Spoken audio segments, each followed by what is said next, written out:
नमस्ते, प्रणाम सभी को। आशा करती हूँ कि आप सब बहुत अच्छे होंगे और थोड़ा समय अपनी पढ़ाई को दे रहे होंगे। नमस्ते बच्चों, तो आज मैं लेके आई हूँ एसएससी बोर्ड यानी महाराष्ट्र बोर्ड के हिंदी का 6वां चैप्टर जो है गिरधर नागर, जिसकी लेखिका हैं मीराबाई जी, संत मीराबाई जी। आप जानते हैं कि मीराबाई जो है वो कृष्ण की अनन्य भक्त थी। 15वीं शताब्दी में इनका जन्म होता है। 45-50 की उम्र तक ही ये इतनी भक्ति करती हैं कि स्वयं भगवान इन्हें स्वयं में विलीन कर लेते हैं। इनके ही कुछ पद गिरधर नागर नाम के इस पाठ में दिए गए हैं। तो आइए आज उसका संपूर्ण व्याख्या जो है वो हम देखते हैं। तो सबसे पहला पैराग्राफ जो है वो है, मेरे तो गिरधर गोपाल दूसरो न कोई, जाके सिर मोर मुकुट मेरो पति सोई, छाड़ दई कुल की कानी कहा करिए कोई, संतन ठिक बैठ बैठ लोक लाज खोई, असुवन जल सींच सींच प्रेम बेली बोई, अब तो बेल फैल गई आनंद फल होई, दूध की मथनियाँ बड़े प्रेम से बिलोई, माखन जब काढ़ लियो छाछ पिए कोई, भगत देख राजी हुई जगत देख रोई, दासी मीरा लाल गिरधारी तारो अब मोही। तो इन पंक्तियों में जो मीराबाई जी हैं वो अपने आराध्य श्री कृष्ण की भक्ति में इतनी लीन होती हैं, वे कहती हैं कि गिरि को धारण करने वाले यानी पर्वत को अपनी उंगली पे उठाने वाले, गिरि को धारण करने वाले जो कृष्ण हैं, जिनके सिर पर मोर मुकुट शोभित होता है, वही मेरे पालनहार हैं। उनके सिवा इस दुनिया में मेरा कोई नहीं है। और वो कहती हैं वही मेरे पति हैं।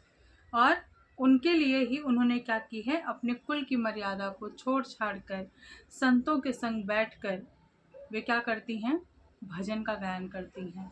इससे उनके घर वाले, उनके समाज वाले उनको कहते हैं कि यह तो कुल का नाश करने वाली है।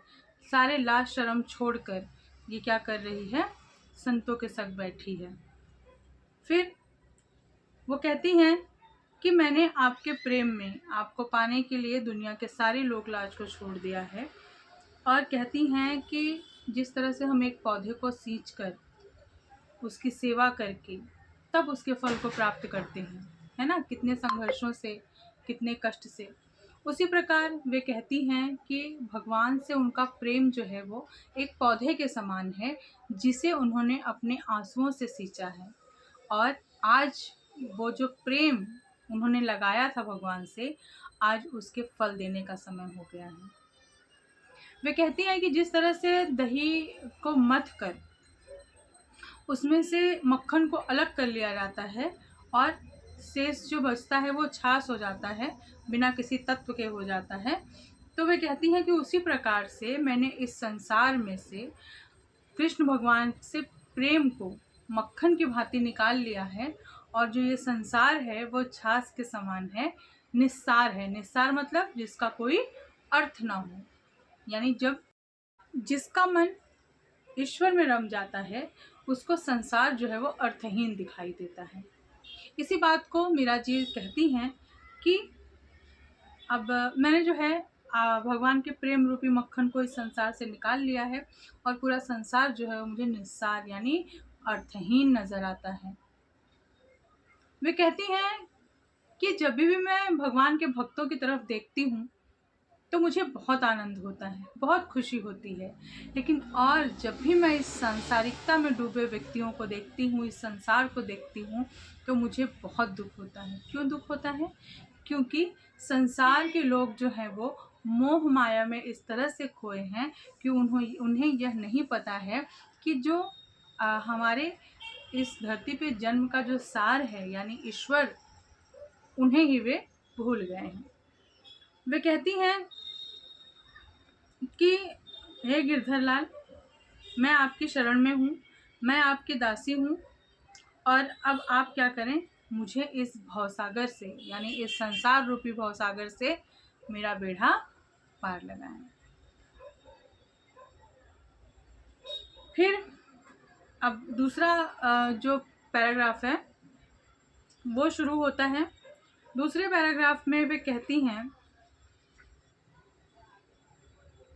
हर बिन कून गति मेरी, हर बिन कूण गति मेरी, तुम मेरे प्रतिपाल कहिए मैं रावरी चेरी। आदि अंत निज नाव तेरी हिमाय फेरी, बेर बेर पुकार कहूँ प्रभु आरत है तेरी। यो संसार विकार सागर बिच में घेरी, नाव फाटी प्रभुपाल बांधो बुड़त है बेरी। बिरहण पिवकी बाट जो है राखिल्यो राखी मीरा राम डटत है मैं शरण हूँ तेरी। तो दूसरी पैराग्राफ आपने सुनी।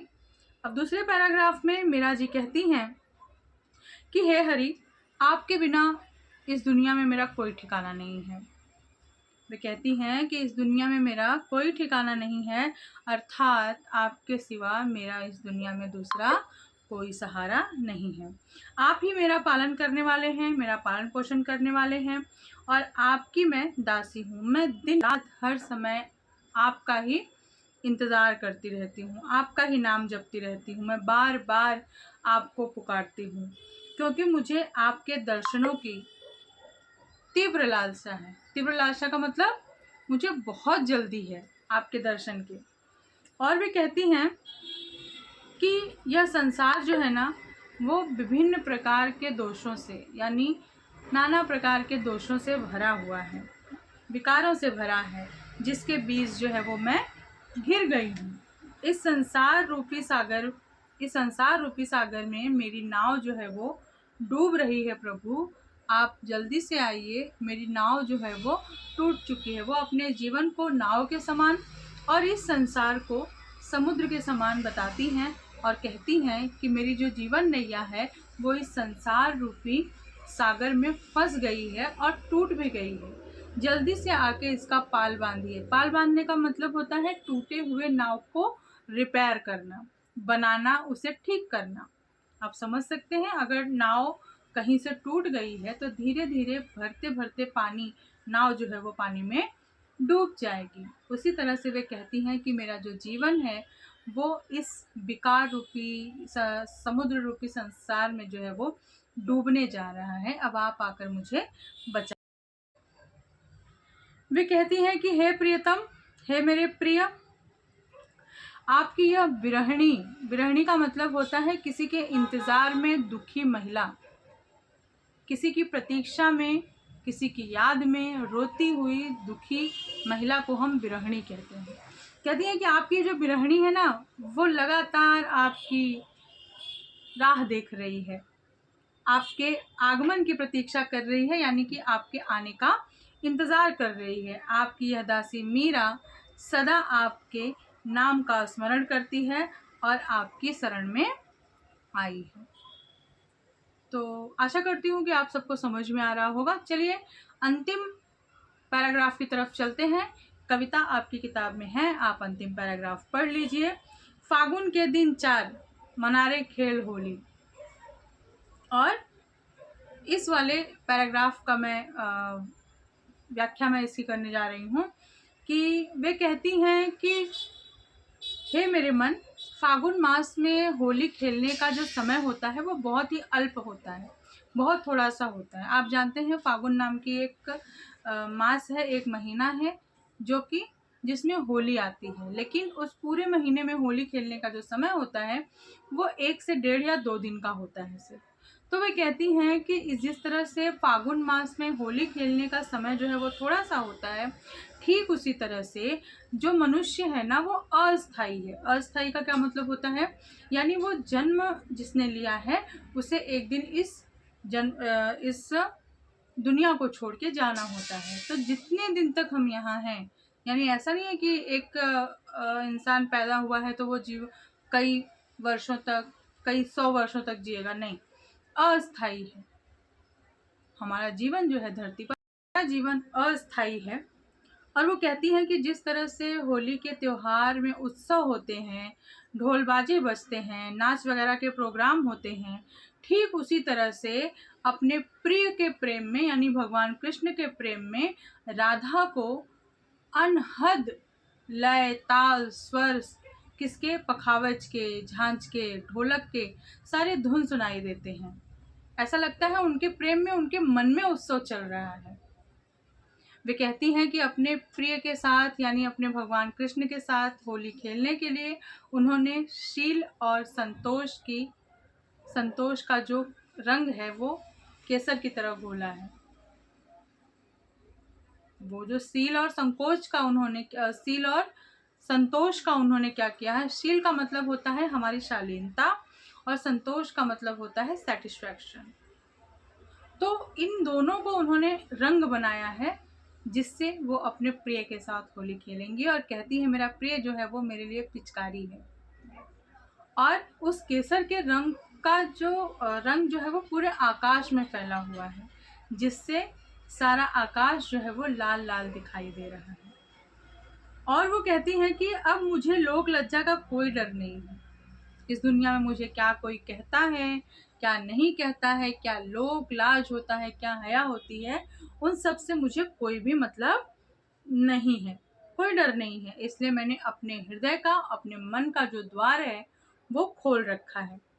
अंत में मीरा कहती है कि मेरे स्वामी गोवर्धन पर्वत को धारण करने वाले भगवान श्री कृष्ण, मैंने उनके चरण कमलों में अपना सर्वस्व न्यौछावर कर दिया है, अपने आप को समर्पित कर दिया है, उनके प्रेम में अर्पित कर दिया है।